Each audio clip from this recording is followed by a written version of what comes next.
नमस्कार। राष्ट्रपति चुनाव के लिए आज वोटिंग हुई और झारखंड में यूपीए आखिरी वक्त तक वोटिंग के वक्त तक भी टूटता नजर आया और स्थितियां जो हैं बिगड़ी। क्या स्थितियां बिगड़ी, वोटिंग के दौरान क्या टूट आई, इसके लिए बातचीत करने के लिए हमारे साथ संजय रंजन मौजूद हैं। आज वोटिंग जब होनी थी, आज आखिरी दिन था, इसमें भी यूपीए साथ नहीं रह सकी और झारखंड में एक असहज करने वाली स्थिति पैदा हो गई। क्या है? देखिए, बिल्कुल शरद पवार की जो पार्टी है एनसीपी, उसके एकमात्र विधायक हैं जो कि हुसैनाबाद से जीत करके आते हैं, नाम कमलेश सिंह है। आखिरकार वो भी जो है द्रौपदी मुर्मू के समर्थन में उन्होंने मतदान किया है।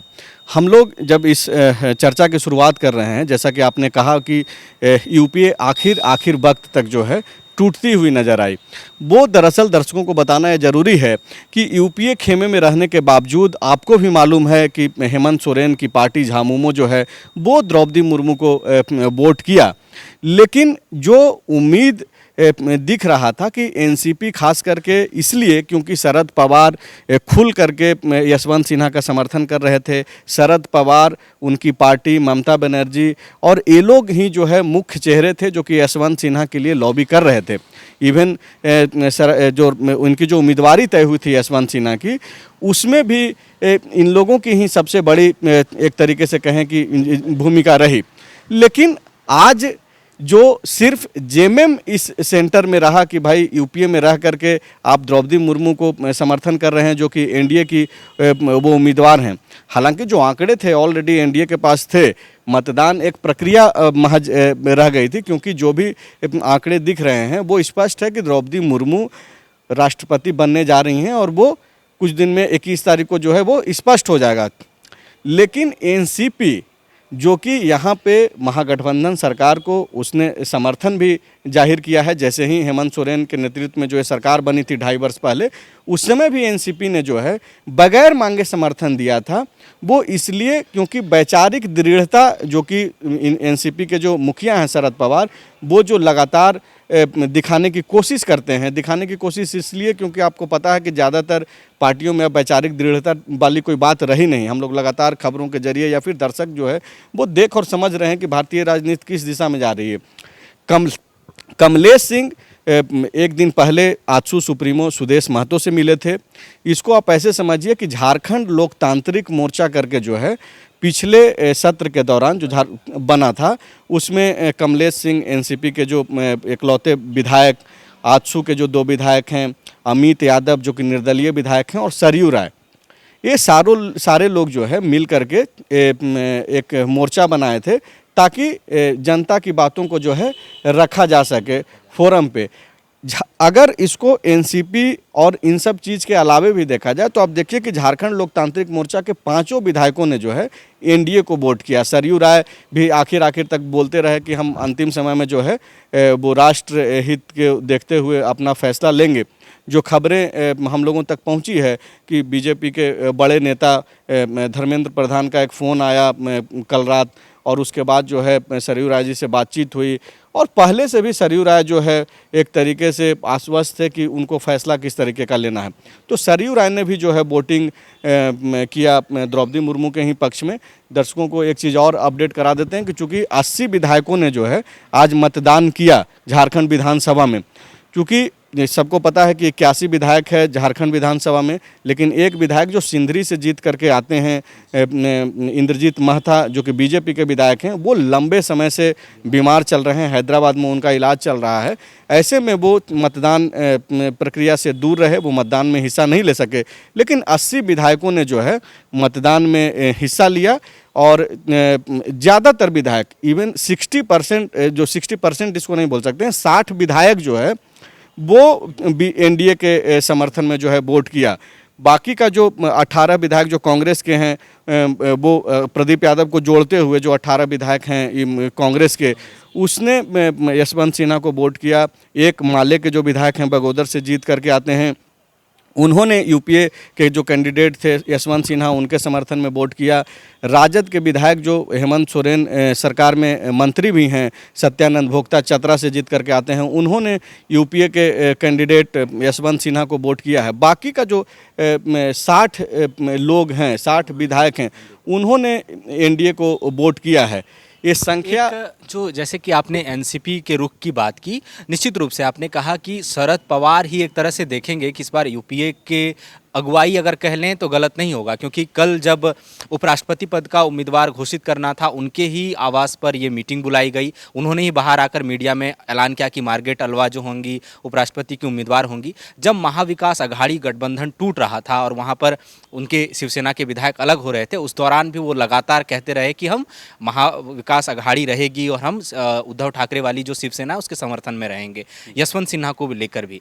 इसके बावजूद कल तक आज तक जो पार्टी दिख रही है कि यूपीए के उसमें है और उसका प्रमुख जो है वो अगुवाई करता हुआ सामने आता है, उसके एक विधायक का एनडीए की तरफ चले जाना और वोट करना क्या संदेश देगा राष्ट्रीय राजनीति को लेकर, झारखंड में जो राजनीतिक घटनाक्रम बदल रहा है उसे लेकर? नहीं, देखिए बिल्कुल ये सीधा संदेश यही है कि वैचारिक दृढ़ता जो है किसी भी पार्टी के जो विधायक हैं या सांसद हैं उनमें नहीं दिख रहा है। और ये सिर्फ कमलेश सिंह को लेकर के नहीं है, और ख़ास करके चूंकि एक विधायक हैं यहाँ पे, एक तरीके से आप समझिए कि वो वही सब कुछ हैं झारखंड में। तो ऐसे में उन पे चूँकि व्हिप भी जारी नहीं होती है, इस पूरे जो राष्ट्रपति चुनाव का जो प्रक्रिया है व्हिप जारी करने का कोई ये है नहीं, और एनसीपी के मुखिया लाख कर रहे हैं, लेकिन कमलेश सिंह जो उनके विधायक हैं, शरद पवार देश भर में जो है घूम करके विपक्षी एकता की बात कर रहे हैं, और उनकी ही पार्टी के एक विधायक कमलेश सिंह जो हैं यहाँ पे वो एनडीए के कैंडिडेट को समर्थन कर रहे हैं बगैर कोई सहमति का। तो एक चिंता की बात है खास करके शरद पवार के लिए, उनकी पार्टी के लिए, और विपक्ष के लिए तो है ही है कि कैसे यूपीए में रहते झारखंड मुक्ति मोर्चा ने आदिवासियत के नाम पर द्रौपदी मुर्मू को समर्थन किया है, जबकि लगातार विपक्ष की ओर से यह कहा जा रहा था कि ये लड़ाई व्यक्तिगत नहीं वैचारिक लड़ाई है और इस लड़ाई में सबको स्पष्ट करना है कि कौन किस ओर है। तो ये बहुत बड़ी बात है, और झारखंड में अंत तक जो चीज़ें आप देखे होंगे कि राज्यसभा चुनाव में भी कैसे वोटिंग होता है, या फिर अभी जो आप देखें कि लगातार सब लोगों को जो उम्मीदें थी अंत तक जो है समीकरण बदलता है। और आज जबकि पहले भी ये क्यास लगाया जा रहा था, जो हम लोग जो लगातार खबरों के बीच रहते हैं, तो ये अमूमन उम्मीद थी कि कमलेश सिंह का जो रुख रहा है पिछले कई महीनों से वो द्रौपदी मुर्मू के ही पक्ष में जाएंगे। लेकिन चूंकि मसला है कि पार्टी का एक निर्णय क्या है, पार्टी के विधायक उस निर्णय से अलग हो रहा है, तो ये ज़रूरी है कि दर्शकों को बताया जाए कि आखिर क्या कुछ हुआ है। इसके अलावा जो 20 सांसद जो झारखंड से आते हैं, 14 लोकसभा का और 6 राज्यसभा का जो मेंबर हैं, उसमें से सारे के सारे लोग दिल्ली में जाकर के वोटिंग किए। यूपीए को सांसदों में से जो है सिर्फ 2 वोट मिला है यशवंत सिन्हा को, एक धीरज साहू का वोट मिला है जो कांग्रेस के राज्यसभा सांसद हैं, और एक गीता कोड़ा का वोट मिला है। बाकी के जो 18 सांसद हैं वो द्रौपदी मुर्मू के समर्थन में मतदान किया है। एक आखिरी सवाल मैं आपसे लूँगा कि जिस तरह से आपने राजनीतिक शुचिता की बात की, वैचारिक दृढ़ता की बात की, इस बार कई चीज़ें जो है वो बहुत अप्राकृतिक भी दिखी हैं राजनीतिक दृष्टिकोण से, कि जैसे शिवसेना ने राष्ट्रपति चुनाव में द्रौपदी मुर्मू के समर्थन का ऐलान किया और उसमें उन्होंने कहा कि एक आदिवासी महिला है, चूँकि हम संजय राउत का ये बयान आया। और जब उपराष्ट्रपति चुनाव की बात आई, फिर वो कल की मीटिंग में वो लोग थे और उन्होंने कहा है कि चूँकि हम यहाँ पर उपराष्ट्रपति चुनाव में हम यूपीए के कैंडिडेट को ही समर्थन देंगे। और उसमें भी उस मीटिंग में 2 जो लोगों ने राष्ट्रपति चुनाव में द्रौपदी मुर्मू को समर्थन देने का ऐलान मतलब ये यूपीए कैंडिडेट यशवंत सिन्हा को समर्थन देने का ऐलान किया था, उन लोगों ने उस मीटिंग में हिस्सा नहीं लिया। उस राष्ट्रपति चुनाव के लिए जो हुआ, एक तो आम आदमी पार्टी और ममता बनर्जी, और शरद पवार ने ये आकर कहा मीडिया में कि उनसे संपर्क नहीं हो सका है। इसको किस तरह से देखेंगे? दर्शक भी बहुत कंफ्यूज होंगे कि चल क्या रहा है। नहीं, देखिए एक्चुअली लीड करने की लड़ाई है। आप देखिए कि कैसे कांग्रेस को किनारे करके कभी ममता बनर्जी चाह रही हैं कि वो लीड करें, कभी शरद पवार चाहते हैं कि वो लीड करें। तो दरअसल ये नेतृत्व की लड़ाई है, और इसका जो बेनिफिट्स है चूँकि जो एका नहीं बन पा रहा है विपक्ष में, उसका कहीं ना कहीं बीजेपी को बेनिफिट्स मिल रहा है और आगे भी मिलता हुआ दिखने वाला है कि आगे भी मिलेगा। और जहाँ तक बात द्रौपदी मुर्मू के समर्थन को लेकर के है, तो सारी जो लड़ाई है राजनीति में वो संख्या के आधार पर तय होता है। ट्राइबल्स मायने रखते हैं, उनका अपना एक वोट है, और चूंकि देखिए पूरे देश में ना इमोशन सबसे बड़ा मुद्दा है। इमोशन सब चीज़ों पर हावी हो जाता है, और अब जब आप ट्राइबल का एक आप जब संदेश दे रहे थे कि 75 वर्षों में कोई पहली दफ़ा जो है, और जो आंकड़े थे वो स्पष्ट हो रहे थे कि अगर आपका समर्थन नहीं भी मिलता है, अगर आप देखिए ये जो ट्राइबल कार्ड है, अगर आप सिर्फ झारखंड से देखेंगे तो आप इसको ऐसे समझिए कि पीए संगमा जो अब दिवंगत हो चुके हैं, 2012 में वो भी कैंडिडेट थे, आदिवासी कैंडिडेट थे, लेकिन झारखंड मुक्ति मोर्चा ने उस वक्त उनका समर्थन नहीं किया। इस बार सभी लोगों को ये भी लग रहा था कि इनके बगैर समर्थन के भी द्रौपदी मुर्मू जो है अगली राष्ट्रपति बनने जा रही हैं। तो ऐसे में इस मौके पर इस जो एक तरीके से जो मेमोरी क्रिएट हो रहा है, जो कल के बाद इतिहास होगा एक बाद में कि भाई उस वक्त कौन लोग किस तरीके से एक डिसीजन ले रहे थे, तो ये भी एक दबाव है लोगों का, क्योंकि संख्या के हिसाब से ही चीज़ें तय होती है। तो यही वजह है कि देखिए झारखंड मुक्ति मोर्चा हो या फिर शिवसेना, जो कि अभी उद्धव ठाकरे के नेतृत्व वाली जो शिवसेना है, उसने भी ऐलान किया था द्रौपदी मुर्मू के पक्ष में।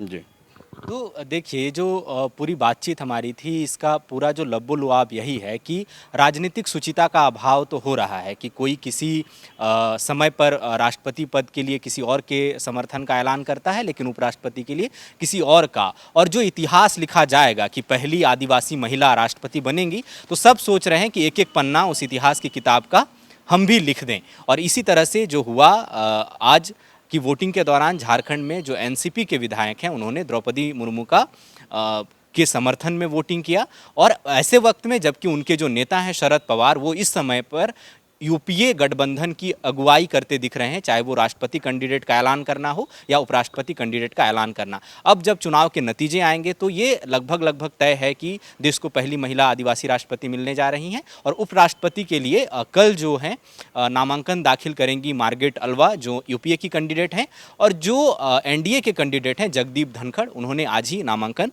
कर दिया है। और इसके लिए जो वोटिंग होगी वो 6 अगस्त को होगी। फिलहाल हमें इजाजत दीजिए, धन्यवाद। बायोम डॉक्टर बनने का है सपना, मगर सही गाइडेंस की है कमी, तो आए बायोम। रांची में सिर्फ मेडिकल की तैयारी के लिए एक बेहतरीन संस्थान, नीट और एम्स की तैयारी के लिए सन 2001 से मेडिकल प्रिपरेशन के लिए सबका भरोसेमंद संस्थान बायोम, इनू एवं नगरटोली, Ranchi. thefollowup.in. Like, share and subscribe. www.thefollowup.in